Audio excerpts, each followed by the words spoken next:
Well, we're actually ready to go, believe it or not. Okay, Sarah's hacking into the mainframe right now.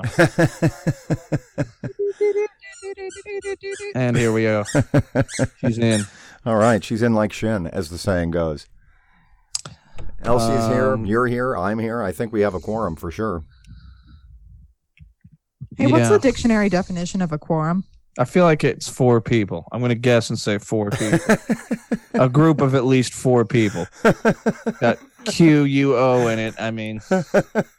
Right, as if in quartet. Am I right? Yeah, right. Yeah, it makes sense. Are you looking that up, Sarah? I was actually looking at this email Sandy sent me, but yes, I'll look it up. Quorum. It has nothing to do with the number 4. What quorum means is that there are enough people to conduct business. See, I knew that Dad knew this whole time and was just fucking with us, and if I just waited him out. Well, I thought you all were fucking with me, actually, because I thought you both knew this. Wait, but did you actually look it up? I have it right or here. Or are you just taking his word for it? You should take my word for it. Definition of quorum: a select group. The number, such as a majority, of officers or members of a body that, when duly assembled, is legally competent to transact business. Or, well, I don't know if we're legally competent, so there's that. That is true. Here's the Where last the fuck are you looking this up at? Merriam-Webster. Here's the last one. A Mormon body comprising those in the same grade of priesthood. Okay, we're not that. Except, are you sure? Yeah, well, we might be a priesthood in terms of the Church of Universal Energy and the Infinite Multiverse. I guess that's true. We're not Mormon for sure. Yeah, for sure. Priesthood, dude. Upper echelon shit. You know what I'm saying? I would say we're closer to that than being legally competent. Yes, for sure. I will say that Mom told a pretty amusing story the other day when we were together about one of her kids, and she was having a one-on-one session with him. One of the kids she teaches. Right. Just to be clear. Yeah. Yeah, I guess to the casual listener, my mom's a teacher of special needs students. Right. Much like yourselves. Well, she's a speech Is that why you were in her class? Thanks, Dad. I am special. Yes, well, let's all remember Nick was in her class in first grade. But that was at a country school. Yeah. And that was like first and she second wasn't grade. SLP at that point. First and second grade were in the same fucking room. Okay, look, this is neither here nor there. Right. We had first, second, fifth, and ninth grade because we just had a grade for the total number of 50 people who attended the school. The one-room schoolhouse, and it was a one-room schoolhouse. Yeah, it was. Okay, but that's Very not Nebraskan. Yes, but that's not germane to the story. No. The story, now that I am allowed to get to it, was that basically the kid asked her how she felt about the New Testament. What's it? Oh, I see. In other words, the Book of Mormon. Yes. Well, the kid's very religious, and so he asked her, "Do you believe in God?" And she's like, "Well, yes." And he's like, "Well, which testament?" And she's like, "The Bible, the whole Bible." And he's like, "Well, but how do you feel about the New Testament?" Or as they call it, the New Testament squared. Yeah. She's like, "Oh." Yeah. Honey, no. Yeah, they don't call it that. No, that's all bullshit. But what I believe isn't bullshit. My part of the story isn't bullshit. It's just your part of the story that's bullshit. Everything else before that in this made-up book, that part's actually true. I know that part seems a little outlandish, and it's just maybe not as outlandish because it happened thousands of years ago, so there's no way for anyone to actually verify. But your part of the story is definitely stupid. That's bullshit for sure. But not my part, though. So you do believe. So you do believe. Oh, yes. All right. Well, I should say that in order to further disprove our Mormonhood, none of us are wearing magical underpants at this time. Well, not as ordained by the Mormon Church, no. I did just find a new style of undies at Sam's Club that I'm quite enamored with. So Magic. I think you can get underwear from like a voodoo priest in like the Bayou, Louisiana. Yeah. That's magical. It is in its own way. And I think that's what we really need to focus on right now. Magic in our own way. Well, shall we begin? I thought you were going to say magic in our underwear. Well, we should always think that's about implied. it. Yeah, it is. All right, here we go.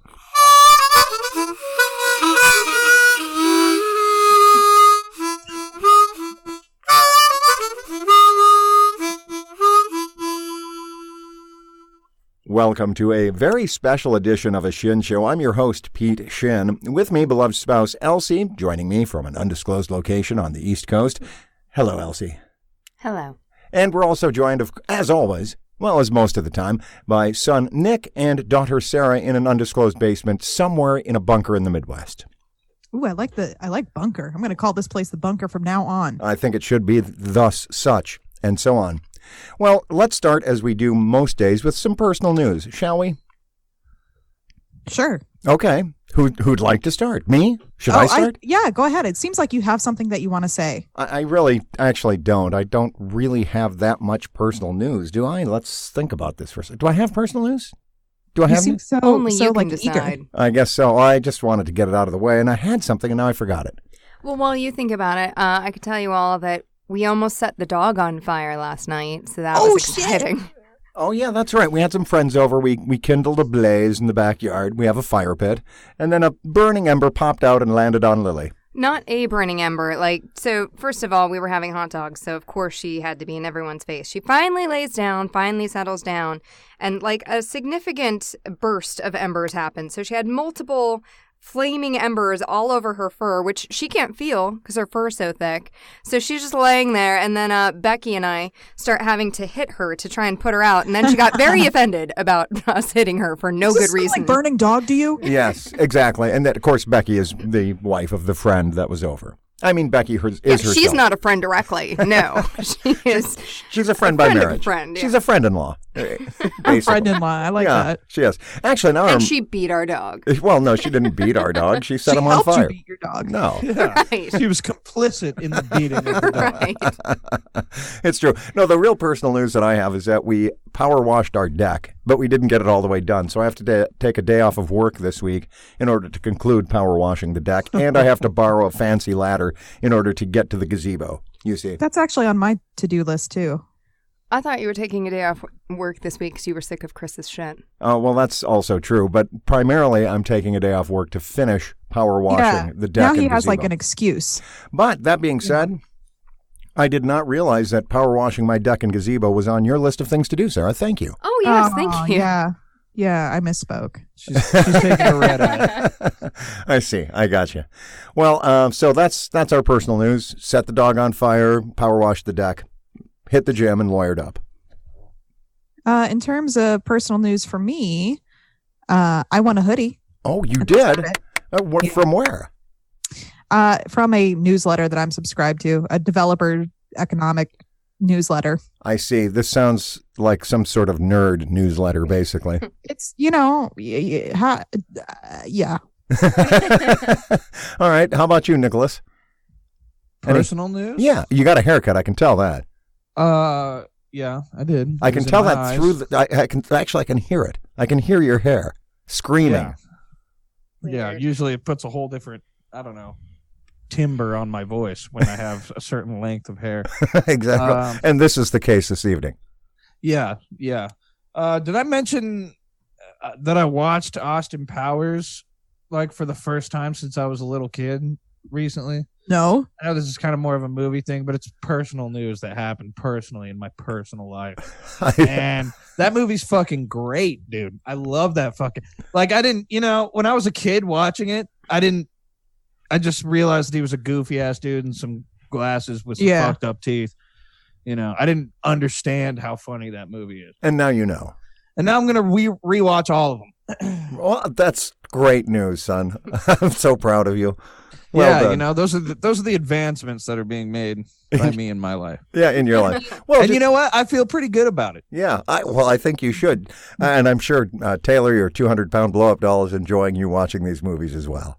Someday you're going to meet her face to face, and you're going to have to remember every time that you called her a 200-pound blow-up. Yeah, she listens to these, by the way. I make her listen to these. Oh, we have a new listener. Good. Oh, good. Well, good. Well, she should send us some questions, and she might win a hoodie. Speaking of which, we do have a winner of our hoodie.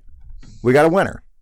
Oh yeah. We get a caller, a special phone in. No. In, email in. No, yes, we did have an email in. That is true, and so we have, of course, questions. Would you like to hear the questions? Wait. Who sent? No, the email? I just want to randomly provide answers before we hear the questions. I think that would be better. No, I think we should hear the questions before we provide the answer. I think we should understand who we're talking to here. Who is this? Well, we're talking to shout out to Chris. Oh, okay. Shouts out. All those shout outs are finally paying off. They sure are, because he's going to be the proud owner of a luxurious zippered hoodie, proudly emblazoned with a Shinn Show logo on it. And it does prove we do have one listener. Okay, so here we go. here's the email. And the email reads as follows. Dear Shinn Show, first time, long time. I like that. Yeah, exactly. That's a good beginning. Points. Big points right there. Right, dear. I mean, we're dear to him. Who actually, here we go. He says, Dear Shinn Show, first time, long time, who loves fantastic merch. This guy. Nick. So this first question is for you, Nick. Nick, I'm raising 3 kids. Any advice? They can't afford a lawyer. They're too young to even have Facebook, and they're a bit young for the gym. So what's your advice for him as a parent? I will say props on not having a Facebook account for your young child. That's true. You're doing well already, bud. Good. Okay, let me counter that question with a question. What the fuck are you doing asking me for advice? Raising your children? Are you kidding me? All right, you get your life together a little bit. All right. Second off, good thing on not having, like Sarah said, good thing not having Facebook for the kids. Just keep it like that. You know, they may go to school and say, but everybody has the fucking. You know, they got a Facebook. Do you think they'll drop the F-bomb on him right away? Well, if they do, you know, take the appropriate measures as dictated, you know, in your house constitution, whatever that is. You know what I mean? Right, like the one we had, which was none. Yeah, which is none. It was lawless, ungovernable frontier. But,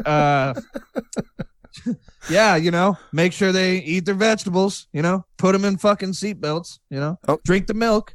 Okay, that's great advice, Nick. Great advice. Yeah. Anything kind of out there, you know, just.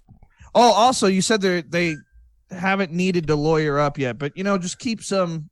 Keep a retainer. Yeah, keep an attorney on retainer. Yeah, that's just a good idea. Just a list, you know. Oh, just do a your list. research now. Right. So you're not recommending keeping an attorney on retainer. You're just just a list of good quality attorneys. I mean, look, if you feel like that is, you know, a monthly or whatever expense you need to shell out. If you make this list and determine that a lawyer on retainer is a good choice for you, then do that. Okay. Yeah, then do that. Does that conclude your parenting advice for you listener may already have a lawyer on retainer. I don't know what you do. I don't know what you get into. I don't know what you anticipate yourself getting into. That's you true. may already have that settled without, you can pass the lawyer down to your children just like any other heirloom. So. I didn't know that. That's interesting. Well, it's good you're a member of the bar. Don't call him the family lawyer for nothing, Dad. That's true. They don't. They don't at all. All right. So does that conclude? Oh, and thanks for the question very much. Oh, yeah. Thanks, Chris. Well done. That's question number 1. This question, Sarah, is for you. He asks, Sarah, believe me, I'm progressive, and it's 2019, but your marriage has me wondering a lot about your situation. I imagine it's very hard even in 2019. Again, I want to caveat that I'm very tolerant and accepting. However, when you tell your wife you love her, is it weird since it's your own name? I get this question a lot, Chris. Thank you for your interest in my marriage. I'm very tolerant. Insert intolerant statement here. He didn't do that, but that's usually the format, though. Yeah, usually it's I'm not racist, but anything that comes after is racist. Yeah. Right. Easy question. Our first names don't exist in our house. That is true. That is true. You are Shinn, and then she is Murph. Yeah. Yes. And so I will say that sometimes. But would that be weird though? What if you did? It is super weird because like I'll be talking to her family and I'll be like, go ask Sarah, and then I'll be like, have to cleanse my mouth, and just it feels weird. It gives me like weird vibes. Yeah, everyone on her family calls her Sarah, and I call you Sarah, but they call you. So it's really fucking confusing. When they say they're talking about Sarah, I think they're talking about you. Really, they're talking about Murph. Well, a lot of them do call her Murph, but not as many as she would like because her dad is also Murph. So, well, this is some very complicated family dynamics here, but it is. Long story short, we don't go by our first names. Okay, thank you for that. Well, that's the only question Chris had for you. Chris, thanks for that question. Should I ask Chris's question for Elsie? No, he has that last. He has your question last. It makes sense he would save the best for last. That's a good point right there. Wait, he didn't have a question for you? He does. Well, he fucking works for you. I mean, no, he doesn't work for me. Not for you. I'm sorry. No, he works with you. He could ask you anything. I mean, we don't know. We've never delved into your power dynamics at work. Well, yeah, I mean, yeah. That's true. You know? But suffice it There to might say, be some weird psychoanalytical situations at play here that we don't know about. That is you true. Care not to divulge. kind of complicated workplace dynamics. Your father has established himself as the alpha, though. Well, I did pee in the corner, so I hope that established it. I don't know He what walks it did. in with what are those little things that the jockeys use on their horses? He walks in with one of those under his arm every day. A riding crop. Right. Yeah. He did, Chris, you do look great in jodhpurs. But here's the question. Wow. And the question is this, because I won't tell you Chris's last name, but it is Irish. And so I'm not going to deny that I've called him a filthy Mick on occasion. I mean, out of love, right? Out of love. And racism. Right. And his question is this, Pete, why do you hate Irish people so much? That's a good question. And the answer is that they're always eating my fucking Lucky Charms. That's why. I mean, is that guy really a leprechaun? He looks more like an elf to me. I don't think he is a leprechaun at all. And yet he's still Irish, I know that. And he's always eating me Lucky Charms. Orange stars, blue clovers, or something. Orange stars, blue diamonds, green clovers, and now some kind of fucked up rainbow unicorn. Anyway, that's why. That's why right there. Okay. So now you know. Now you know I have a deep-seated resentment against the Irish, which I don't. I mean, obviously, I'm mostly Irish. It's cool. Yeah, it's true. Elsie is mostly Irish. He married into their bloodline to dilute the hatred. Yeah, well, let's hope that it works. Still working on it. All right, so Elsie, thanks for the question, Chris. Filthy Mick. All right, finally, Elsie, I'm thinking of a great quote for a neck or stomach tattoo. Any suggestions? I know you're thinking great ideas and great location. Great idea, great location, right? Stomach or neck for Chris. Is he serious? Get a tattoo on your dick of "Go fuck yourself to death." Go fuck yourself to death, right on the dick. Nice. Ouch. Well, I gotta say, I wasn't expecting that. That's a good one right there. Okay. Hey, you know what? This is a little crass, but I've always wondered, like, if you get a tattoo on your dick, like,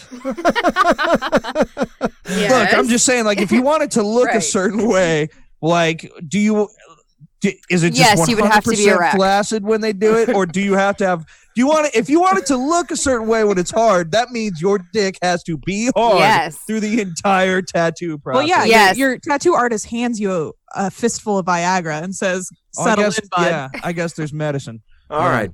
So good. I'm glad we cleared up. And now, thanks, Nick. Now I'm going to have to mark sexual content on the podcast this week. What? Thanks to you. What? You know, this is anatomy, all right? It's not sexual. You took it to a sexual place. Yeah, by listening to you say dick hard. Ask any woman who's gotten a tattoo on her breasts and then they sag in later age. You definitely can't get a tattoo of your penis when it's small because it's going to stretch out and be weird. Right, then it's going to look weird, so you got to fucking, you know. You All have right. to do it when it's fully erect. That way we can do it without the, sexual. Anytime you say fully erect, okay. I just keep egging him on because it's hilarious. Oh, jeez. Yeah. Okay. And then It's finally, just a funny combination of words. it sure is. Fully erect. And then he does have one last question for all of us. And the question is this: for all shins, anyone have a motto? I love mottos. Mottos. Yeah. Yeah. If I Fucking look get you the up more in the up on global, Facebook. Chris, and I see some bullshit quote in your Skype or on an email, I'm going to have Peter personally beat you up. Wow. See, she does not like quotes in the email. Doesn't like that. You know, in the signature block, some people will put beneath their signature, they'll put something like, Have a blessed day. yeah, they'll do that, or they'll. Or something anointed inspirational like, leadership comes from within, or just some whatever bullshit. Yeah, she doesn't like it. She doesn't want to. She doesn't want to have somebody's motto thrust in her face. People used to do that with texts in old phones. You remember that? Yes. That was Oh. ultimate douche status. Ultimate douche status. Okay, so Yeah, we. it's like you really need to tack that onto every fucking text we interchange. Yeah. Like, So you two don't appear to have mottos. Although Elsie, you did lay out an earlier motto, which is "Go fuck yourself to death." That was just hearkening to last week. Oh, like I to see. tie it all in. I see. And that's Back. Nick's quote. I see, but that's not really a motto. No. I have tons of mottos. I just can't think of any right now. Right. I mean, when somebody asks you to spit out a motto on demand, I mean, then it's impossible. Yeah, it's like I feel like a dancing monkey in the street. You know, being cattle prodded.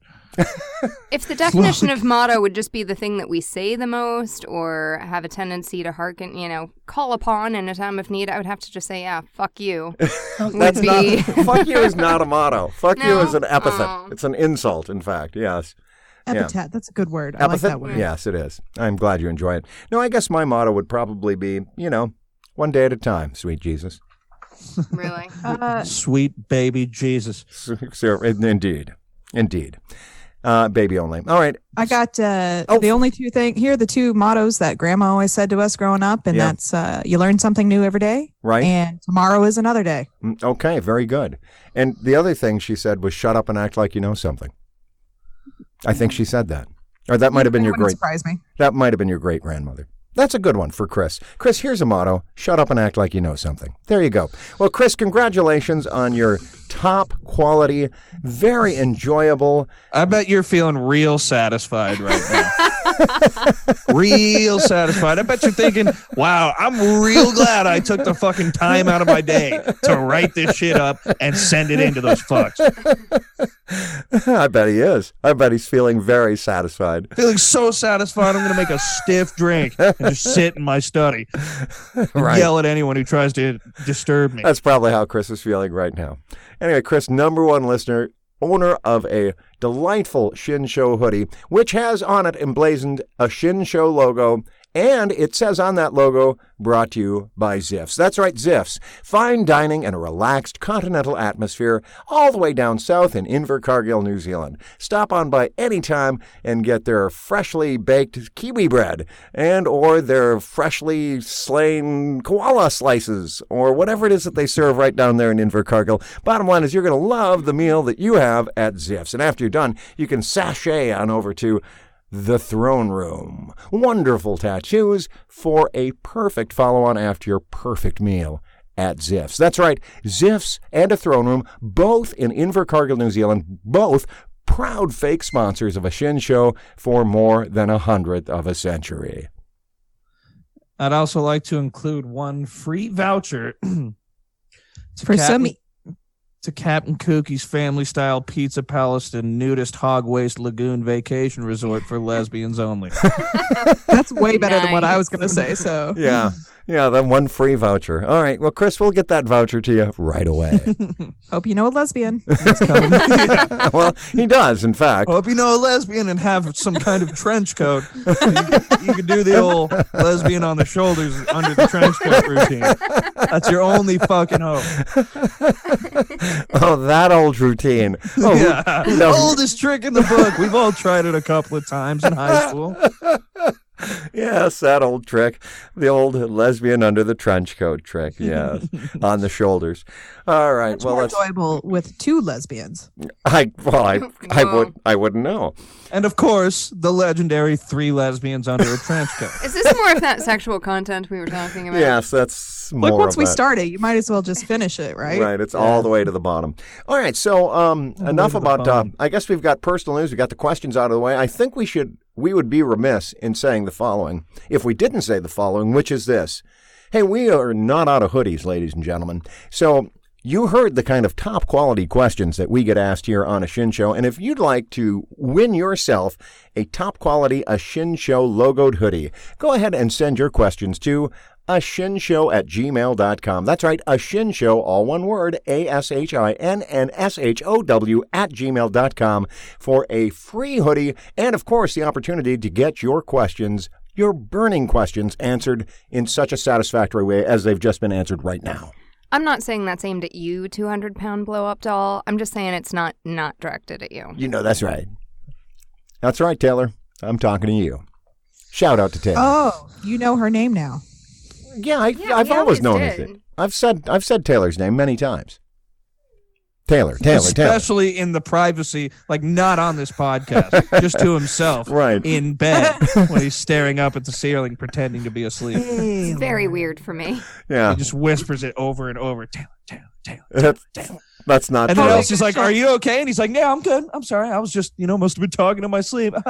Does that nervous laugh.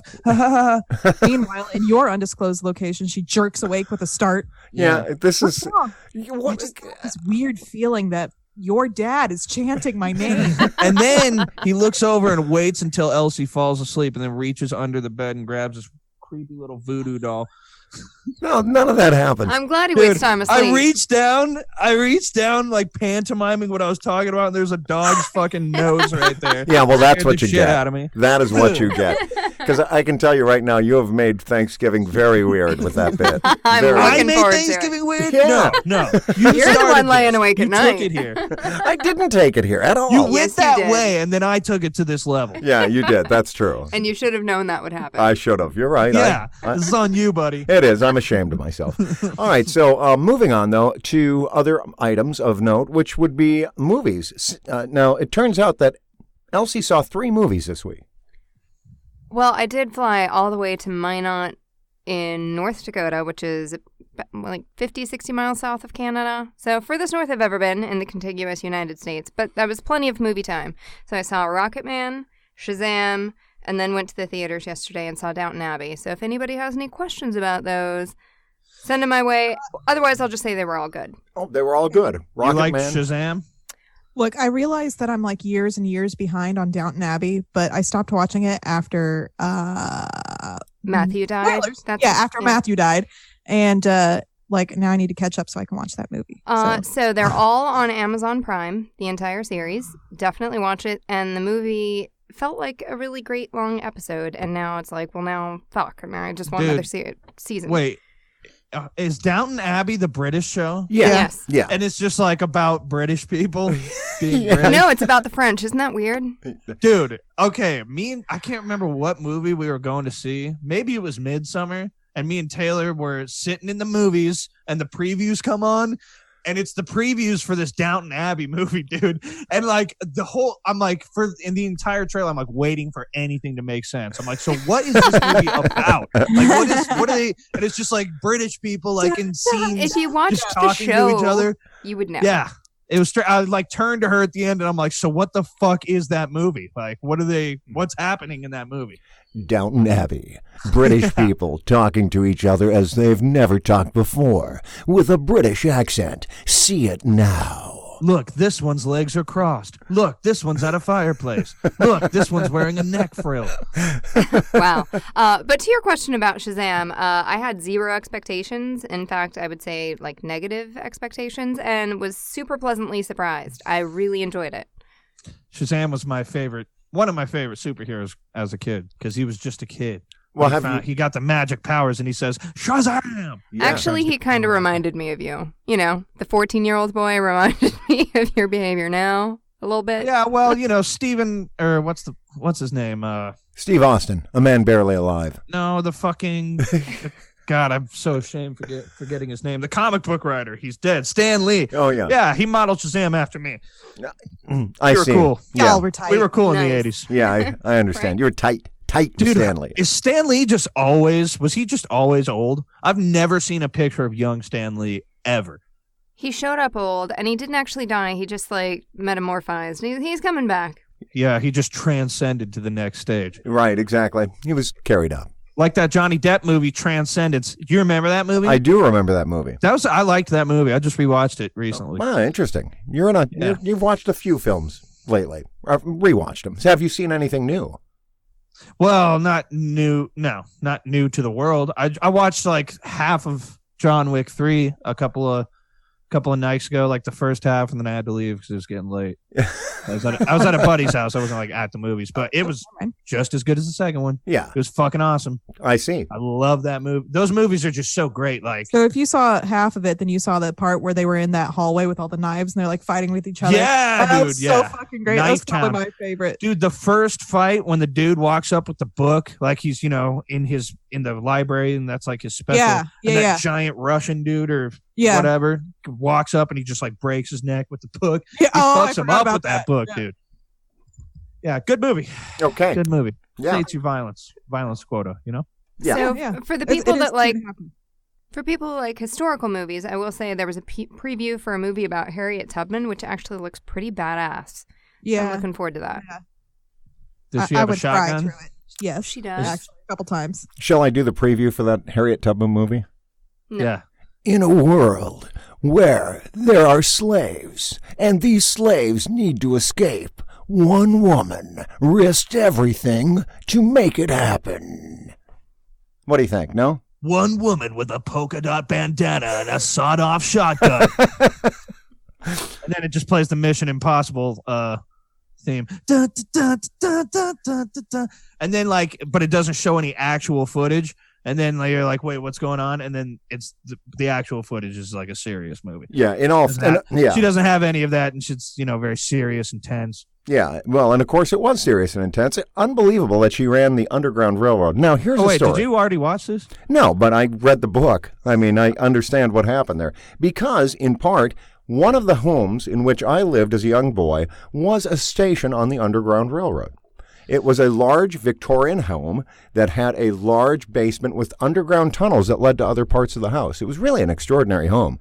But, so that whole history, I kind of learned a little bit about that. And it was really extraordinary, the lengths to which Harriet Tubman and others, the risks that they took to help others earn their freedom and find their freedom. So, yeah. All jokes aside, that's like super high stakes fucking it's just like anything today. Like if you went into the Middle East and tried to, I don't know, smuggle a bunch of women out of the fucking Saudi Arabia or something. Like if you get caught, you're dead in some horrible way. They had dogs chasing after him. You had to run across entire states and shit. I can't even imagine. That's right. Been horrible. And she was just some lady just doing it, like an actual real spy. That's kind of like what a spy does, but in the 1800s though. I think at some point she did serve as a spy in the... Well, she could have. She clearly had so. Reconnaissance experience, able to sneak around. Like she was like 007 before. Able to leap tall buildings in a single bound. Yeah, I heard she could do that. I heard if horse-drawn buggies were driving away from her, she could just inhale so hard that it drew the buggy back to her. You know what I mean? Nice. Superman style? So Is that what I you're heard saying? she could do that, yeah. Have you not seen Shazam? And yet Shazam was one of your favorite comics? Is that what I'm picking up right now? Yeah, I just never got around to seeing it. And I was kind of like, I didn't want to go in there and they butcher it. Like, you know what I mean? You'll like it. Go see it. Okay, do that. We'll see. All right, very good. How about you, sir? You see any films? No. Okay, very good. Read any books? So wait. Yeah. But like a while ago, you guys went to go see Scary Stories to Tell in the Dark. Yeah. And I asked you if it was good, and you shook your head. Here's the thing about it is that I never read those books, so I thought it was pretty good. But Murphy and Sandy both, who did read the books apparently religiously growing up, said that it didn't do them justice. Apparently, they fucked up the Scarecrow story or something. I don't remember any of the stories, though. That's the thing. That would be the fun part for me, is I would watch the movie and then I'd be like, "Oh yeah, I remember that story." I mean, it wasn't that scary. It was a cute little kids flick. So the bottom line, though, is that it was based off of Scary Stories You Tell in the Dark, the book. Yeah. I see. Yeah. The book's always which was a collection of short. Wait, so it was stories. what was it rated? It was rated X. Rated X, obviously. No. Nobody fucked a scarecrow. Stop it. Not unless you get the director's cut. No. Right, exactly. We all wanted to. Yeah, that's with what I'm full talking commentary. I will say this, that one of our neighbors has like this little garden, and he has a creepy fucking scarecrow right in the garden patch, okay? That fucking thing, I can see it perfectly from my bedroom window. Ooh, that's creepy. So it is creepy, okay? And we have like one orange fucking street light that shines just on the scarecrow, so the rest of it's all dark. So it's like looks super illuminated, and I'll peek out the window. It's like a little pumpkin patch, and it's standing right fucking there in front of my window. Yeah, I don't like it. Oh, yeah, dude. One time I was driving to Sarah's house, and it was like 6 a.m. Well, it was like 7 a.m. It was early. All right, look, it was noon, but let's not get into detail. No, this is the weird part. It was so early in the morning, and I pull up to her house, and this fucking house she's talking about, this guy with the scarecrow in the garden, but his garden's on fire. There's just like little fires in his yard around this scarecrow. And I'm like, what the fuck is going on? It's 7 a.m. And I was like, I guess like that's under control.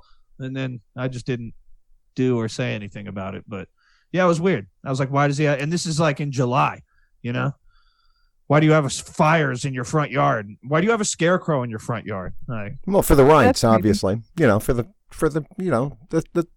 what do you call that? Not the rights, but the ceremony. Yeah, you know, the ceremony. You know, the ceremony where you... Am I the only one who knows about this? Fuck the scarecrow? No. yeah. He really didn't want to say it. He didn't want to say fuck the scarecrow, but that's he was dancing around it. He was dancing around it, Clearly. really trying not to do it. Yeah, trying hard and failing, obviously, but not that hard. All right, so yeah. Well, how did we get onto the subject of fucking I don't scarecrows? know. Look, the point is, don't fuck scarecrows. Do not recommend. You never know what kind of pitchforks are hiding in there. And or what scarecrow transmitted diseases they may have. Right. I didn't see anything new. We're rewatching SpongeBob and still kind of The Sopranos and working our way through Stranger Things. So okay, good. Well, you're making progress. We have not. We kind of lost our mojo on Mindhunter. We did finish the first series, did we not? Well, I've also been gone most of the last 2 weeks. That's true. But I have a very important question. What's your favorite SpongeBob episode? This is very difficult. Very difficult question. Or just one that you That's a particularly tough one. like. yeah, There's like a top. I could give you like a top 3. The one we watched last night was Squidville. So SpongeBob. That one's good. Yeah, that's one of my favorites. Okay, one of the best ones is the one where Mr. Krabs has to like go to the bank or something, so he leaves Squidward in charge of the Krusty Krab. Yes. Those so errands. Yeah. So Squidward like goes home and he's like, "Yeah, SpongeBob, you just handle it." But then he like keeps getting fucking paranoid that SpongeBob's burning the place down. To the point where he goes crazy. That one's good. They're all pretty good, honestly. The one where the jellyfish won't leave his house and they're just having a crazy fucking party in his house. Like, So that one's I lived good. in Texas from 2000 to 2002, and that's around the time that the episode where Sandy the Squirrel missed Texas came Oh into yeah, play. that's a good one. Yes, that was particularly good. All right. Yeah, I don't really have a favorite. I guess no single episode has filtered its way into my consciousness such that I can say, "Oh, I can identify a single episode." I'd be concerned if you could. Yeah. No, his favorite is when Plankton and SpongeBob become friends. He just doesn't want to talk about it. I don't know that episode. That's like the second episode. Like a lot of the really good ones I didn't realize were so Dude, early. the first and second and third season, bangers. And then it just, obviously it declined like it does. That's the same thing with a lot of shows, like the first few seasons, except It's Always Sunny in Philadelphia. That just oh gets my better God, and better. so good. Yeah, and well, actually, Sopranos got better the 6th season especially. The 5th season kind of dragged, but the 6th season was really quite good. Okay, anyway. Yeah, I know SpongeBob and The Sopranos, very different shows. I realize this. Practically the same thing. Yeah, well. Yeah, but Murphy and I- phonetically, Yeah. Phonetically. yeah, they're close. Murphy and I were Sopranos. No, they're not. right. Shush. Now, I do kind That of... bit's not working. Aren't they? Am I crazy? They're a little phonetically similar. Sopranos and start with the same SpongeBob? letter. Yeah. They both start with SP. Yeah, so I guess... They have O's in them. Yeah, SPO. Ooh. Well, Sopranos. Spinge Bill. right.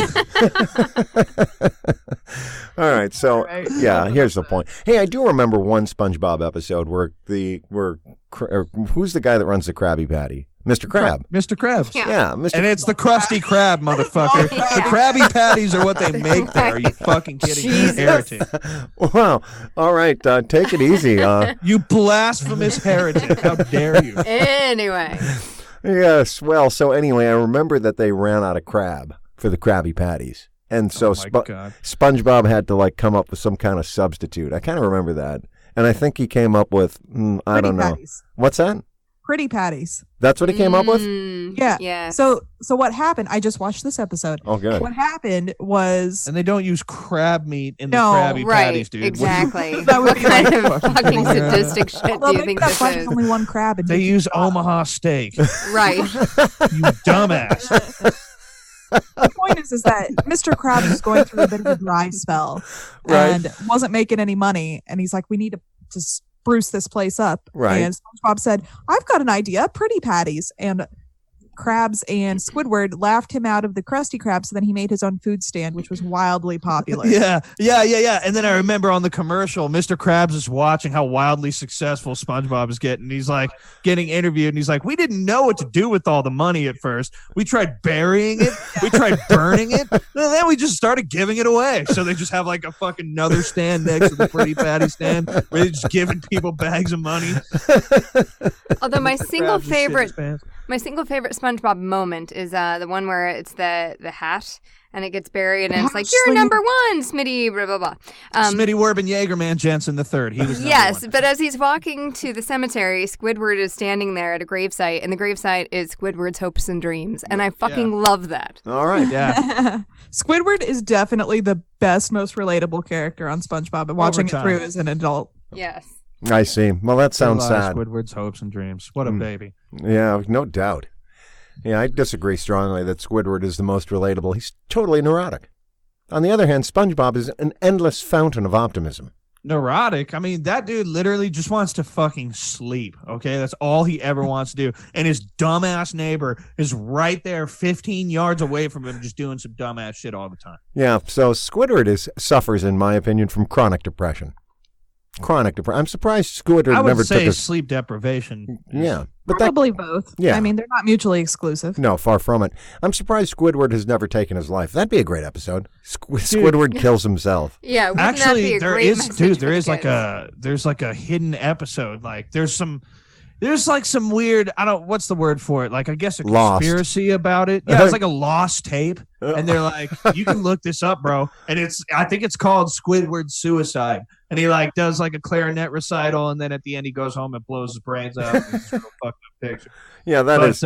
Don't need to watch it now. Thanks. I'm looking it up though. Squidward Suicide. Let's see if there's such a thing. Oh, there's It such a should be thing, the dude. Squid Squad Suicide. No, I know Squidward. you think I'm bullshitting you, but I'm not. Okay, SpongeBob really referenced Squidward's suicide. I don't know, dog. No, but like that's talking about.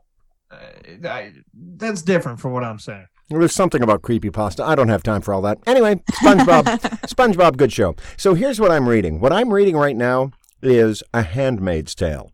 I know what you're saying. Why not just watch the episodes? We've talked about this because the episodes slowly turn not good. Yes, indeed. But the book itself is, of course, quite good. In fact, the book is far superior to the miniseries. Just FYI.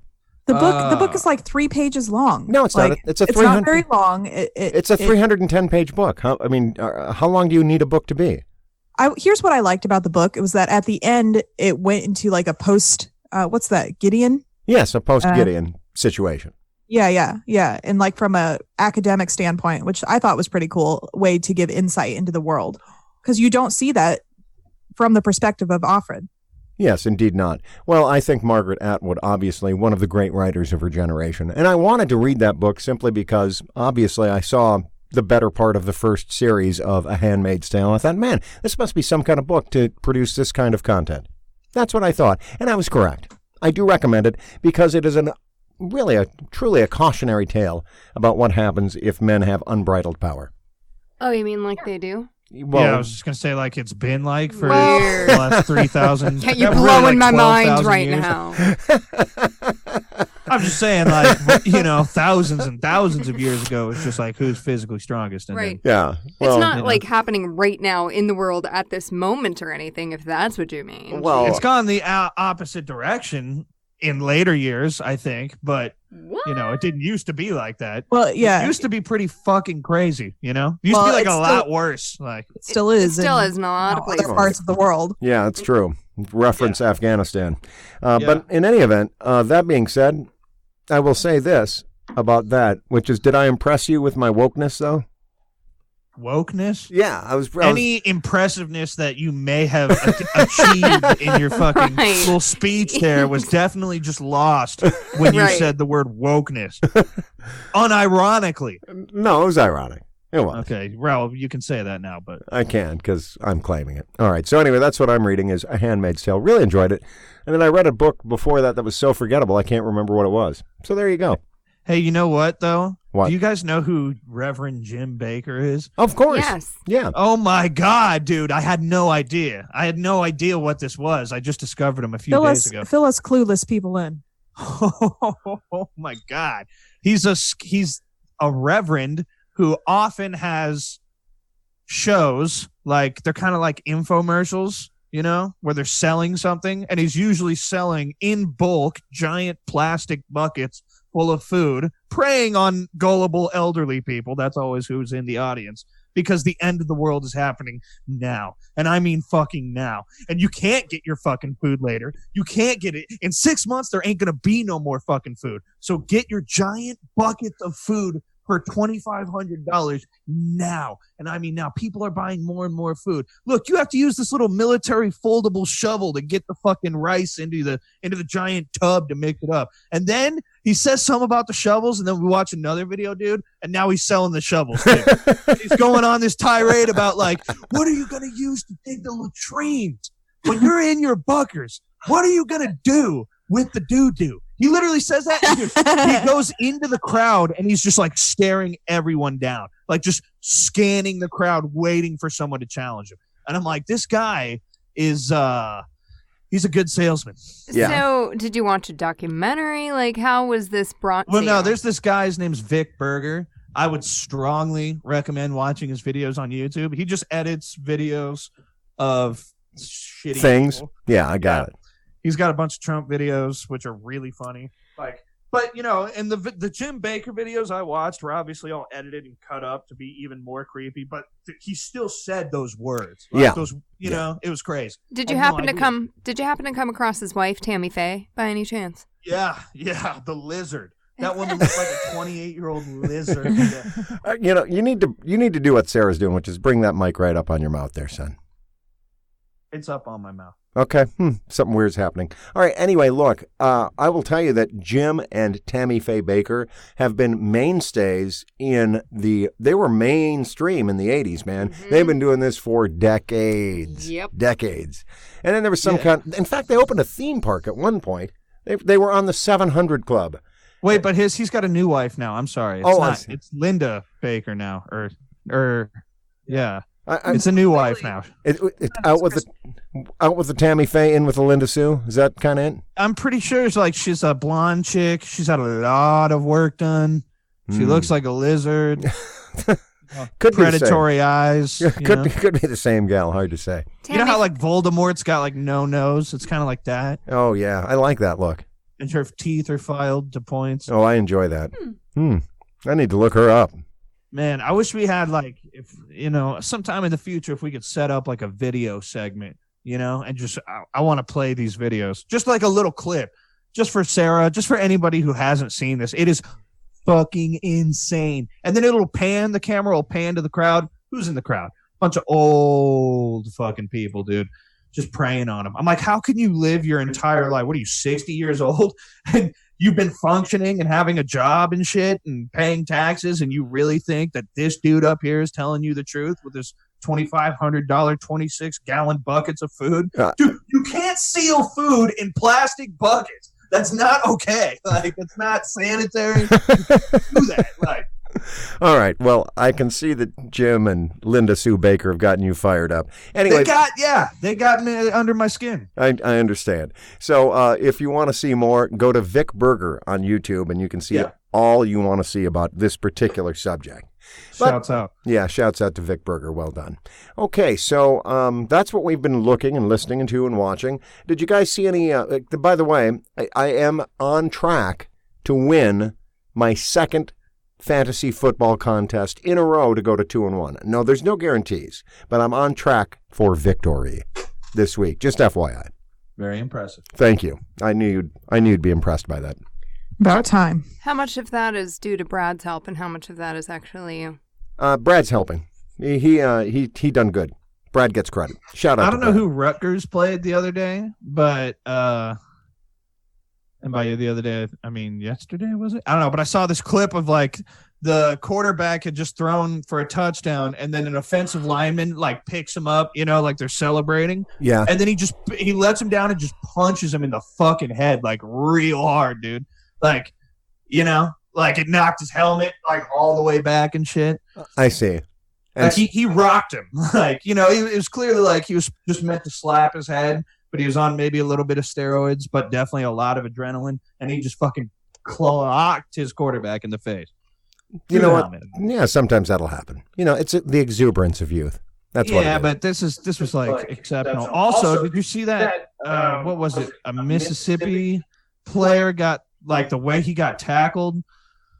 No. He, like, helicoptered through the air. It was like a big meme for like a while. No, I didn't see that. All right. I didn't really watch much college football. Did Nebraska win? Who knows? Okay, got it. I will say that this week on my, my office pool or whatever, the Zips were one of the teams playing. The Akron Zips. You picked against them, I assume. I don't know, Nick. Did I? Yeah.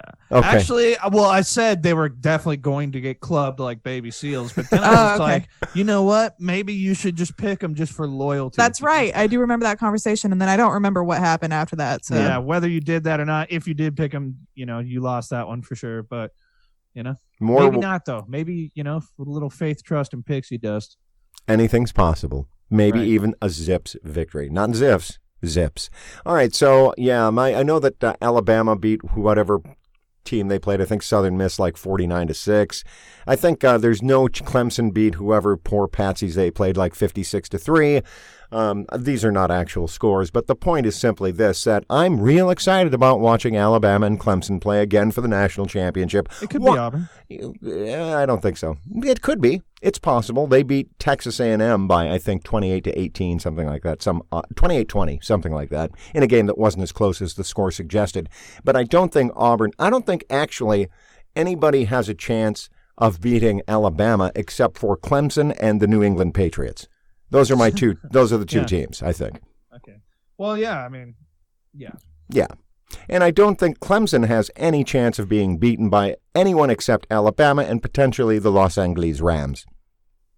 That's what I think. Last year's two Super Bowl teams could probably take them on. No guarantees. Dude, the Broncos fucking suck. They're just not good anymore, like, at all, man. I just can't. I know. It sucks. It's not good. It's shameful. It's terrible. We're 0-3. We have less than a 6% chance of making the playoffs, which is to say we're not making the playoffs. Yeah. I know I don't know what to do. I guess go in mourning, or hiding or something. But at least we're not the Browns. But is that really, but now the Browns are better than us. Yeah, I was just gonna say the Browns started somewhere, man. They started their shitty reign of terror somewhere. Yeah. Will this be the shitty icicle reign of the Broncos? Who knows? Yeah. Well, 0-3. Maybe when John Elway dies, we get a new fucking GM. Do you think so? Yeah, and maybe the quarterback recruitment will not be such a joke. Yeah. Well, in John we trust. Well, so much for that. Anyway, you guys see any fights?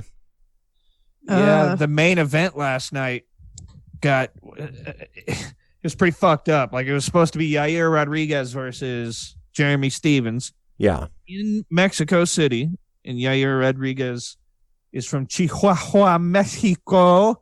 So that was his home city. I see. And 10, maybe 15 seconds into the fight, he eye pokes Jeremy Stevens. And Jeremy Stevens like trying to open his eye, but he like scraped his eye. So right. The eye, you know how it happens when you get some shit in your eye, you scratch your eye and it just won't open. Yeah. You know what I mean? Yeah. It's like trying to open it, but like they fucking can't open it. So they're like, okay, fight's off. Like, fight's over. So that was the main event of the evening, dude. And the people in the crowd were pissed. They were throwing fucking beer and cups and tamales and whatnot. Yeah.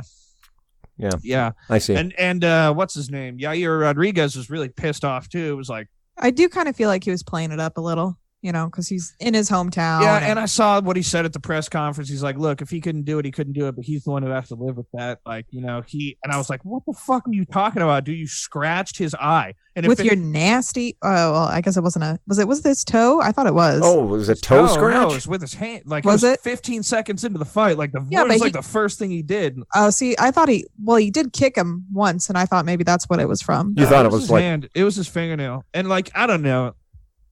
I was like reading a transcript that might, like, the way he said it may not have been so, You know what I mean? Sometimes when there's a transcript of what someone's saying, like it sounds pretty cold. That might not be exactly how they said it. I see. Well, but he is kind of a dick sometimes. So. Well, yeah, and it's like, bro, like I hope you don't think you won that fight. You know what I mean? I hope you don't think that like he got off easy because you're the one who got off easy, dude.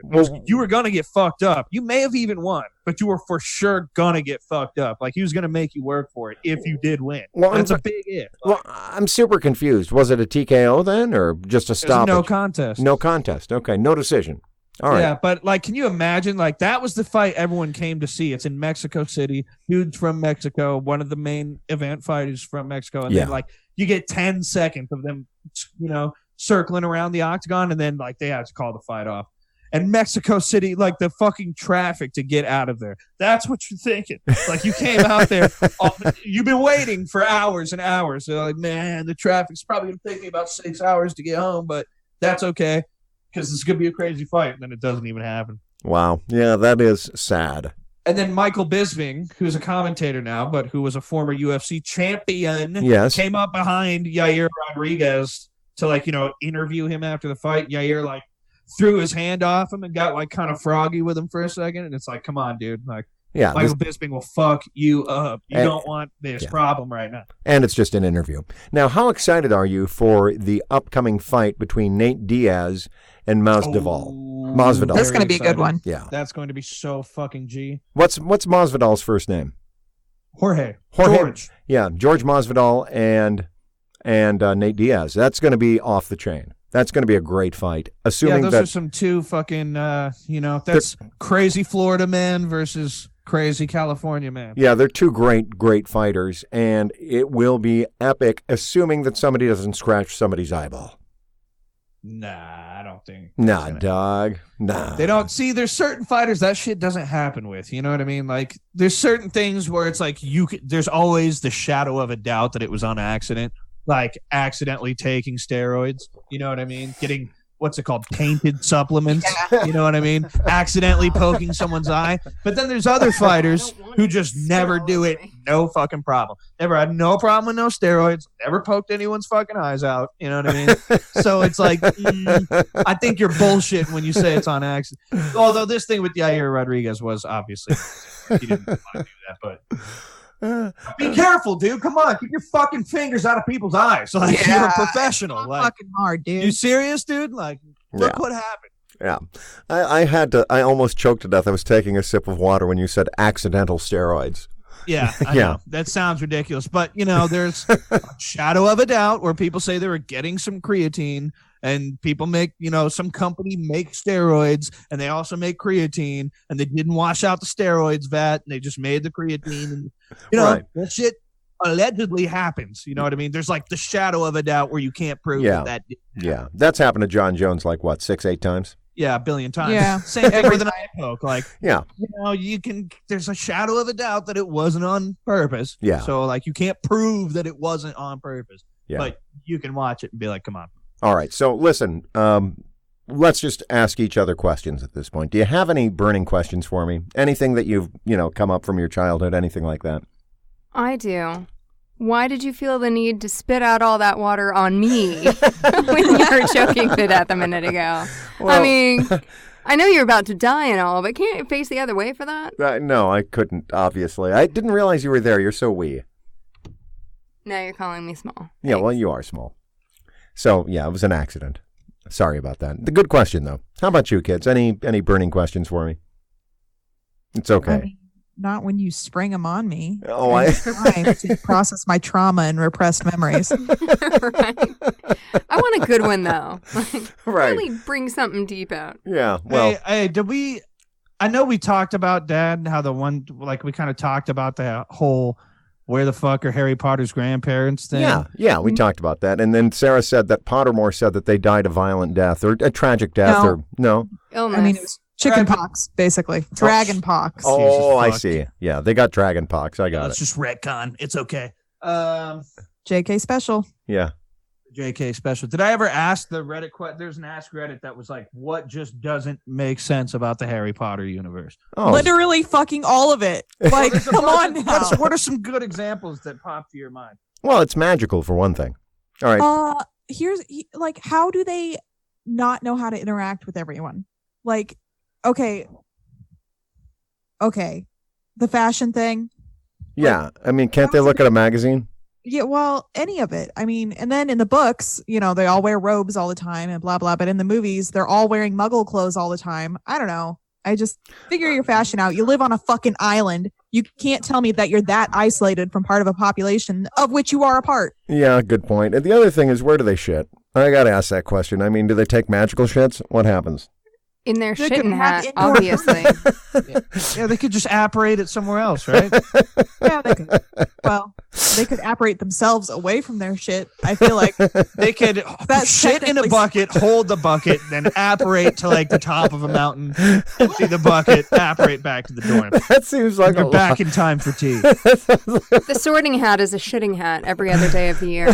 This is one of the top answers, speaking of sorting hat, is that none of the kids in Harry's first year knew about the sorting hat. Literally, not one. Not even Malfoy. Not even Ron with his 5 brothers going before him, as well as his parents. Yet at the end of the last book, Harry is openly discussing it with his son. Yeah, well, good point. But how did they think they got sorted into their houses? But no, like it was a big fucking surprise at the beginning. Like, ooh, the sorting hat. What is this? It goes on your head and tells you where you go. Was it a big surprise because it was Harry discovering it was a big surprise? Like, or was it actual? It's been so long since I read it. I read it not long ago, and I'd forgotten that part of it. But no one has sufficiently answered my shitting question, frankly. I mean, they have indoor plumbing. Yeah, but I never hear about them using it. Yeah, you never see anybody take shits in movies and on TV either, but it happens. No, I do see it. They had a guy taking a shit in The Sopranos, and then he had a heart attack. Well, see, that's why they don't shit then, okay? Because otherwise it would give them a magical heart attack. Right. Okay, that makes sense. I'll accept that. Okay, this is a good one, okay?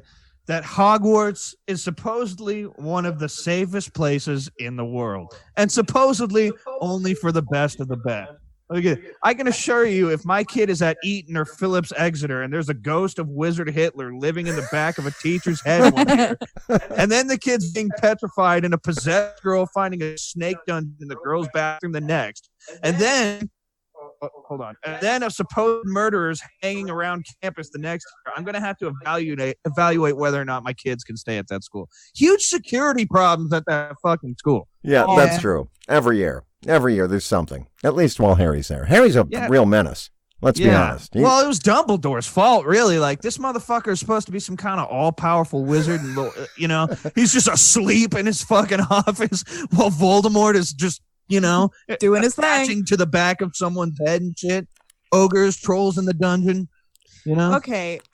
I wasn't gonna bring this up, but now you are. Yeah. But now I am. So I read a lot of fan fiction, a lot of fan fiction, and there's this crossover I've been reading between Harry Potter and Full Metal Alchemist. I see. Okay?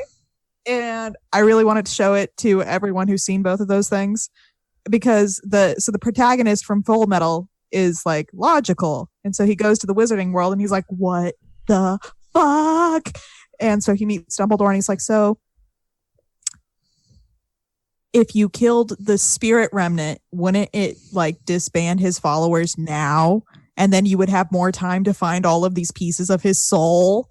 Like, wouldn't that help? And they're just like crickets.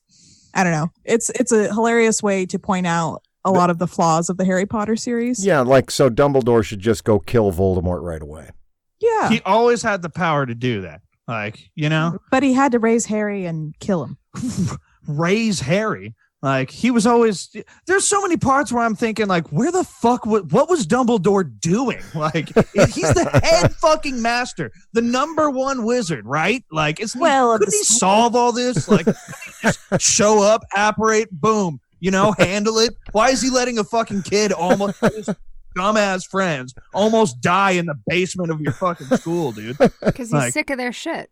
Yeah, that's probably it right there. He probably secretly wanted them to fucking die the whole time, but he couldn't.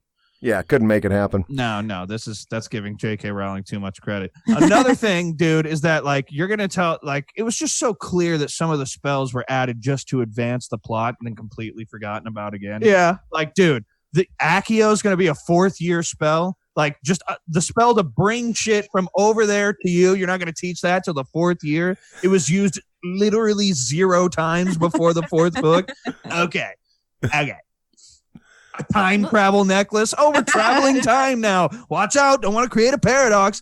That's just out the. We'll never use this again. Just throw that away. There's no way we could have any use for this again. Those were heavily regulated by the ministry. Okay. Okay, then how the fuck did the fucking Harry Potter and his goon ass friends get their fucking hands on it so easily? Because Hermione needed it for all of the schoolwork she was doing. Yeah, I think you're just being a sore loser at this point. Look, you didn't write. Hey man, no. I had a couple of good points there. Yeah, you did. Yeah, but you, as usual, have taken it just a shade too far. Yeah, I do that. Bottom line: Harry Potter and the Wizarding World, literary masterpieces. Yeah, despite the plot holes, flawless. Yeah. Well, they've got some flaws, but still quite good. Still quite good. Yeah, they're still good to read. I'm speaking of which, I'm impressed. You said you had started reading the Harry Potter books, the series, and you did it. How long did it take you to read all 7 books? Well, I took about a month off from beginning to end. So I read the first 2. I think I read the first one, and then I had to get Kindle Prime to get the rest. And bottom line is, it took me about 3 months. But the last 4. Actually, yeah, the last 5 took me about, I'd say, 3 weeks. That's fucking crazy. Well, I read fast. What can I tell you? But I don't retain much. That's why I don't have any answers to your questions. All right. Well, if we have no further questions, Elsie, you have any? You already asked me your question. I don't have any questions for any of you. I feel satisfied that... You just want us to ask you shit, but you don't want to ask us? Really? Really? That's the wisdom. We all demand fucking questions now. Oh, really? Yeah. You all demand questions? Elsie, what's your favorite color? I guess I don't know. Is it purple? I feel like I should know. Green? Yellow? If you don't know by now, I'm not going to tell you in public. Oh, God. Green. No blue. No, actually, I don't have one. That's fine. That's a relief. Wow, that's a relief. Okay, good. All right, Nick, let's see. Any update from the Chinese restaurant? Any new update on your maintenance guy? Oh, actually, yeah, he's in jail again.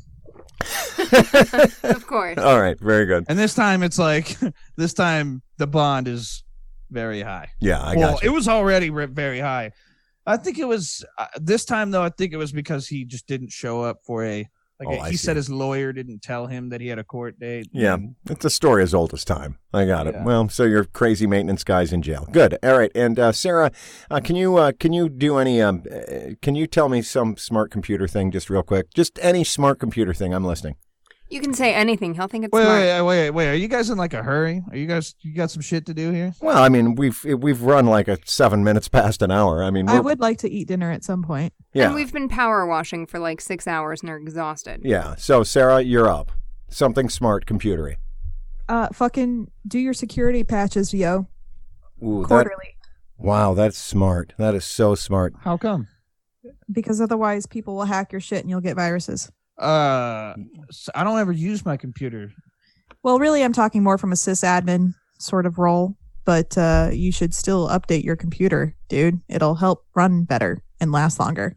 Okay. But you don't have to do every update immediately. Like monthly is fine. All right. Gentle words. That's a conversation for another time. It is. You just hit Windows Update. Assuming you're not running, Linux. Your shit probably runs automatically. Most people's do, but Dad has a Linux box and he needs to probably apply his security patches manually. Like a fucking caveman. So do that quarterly. I do it once a week, actually, out of an abundance of caution. So there you go. Well, that's the show then.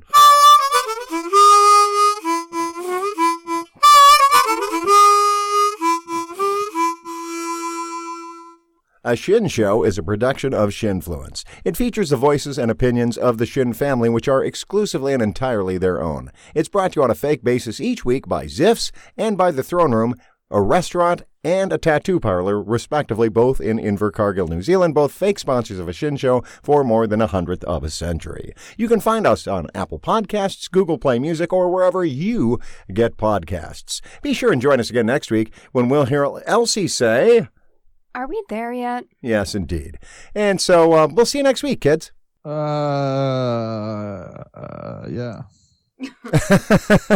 Wow. Wow, thanks. All right, love you, kids. Love you. Bye. Love you, bye.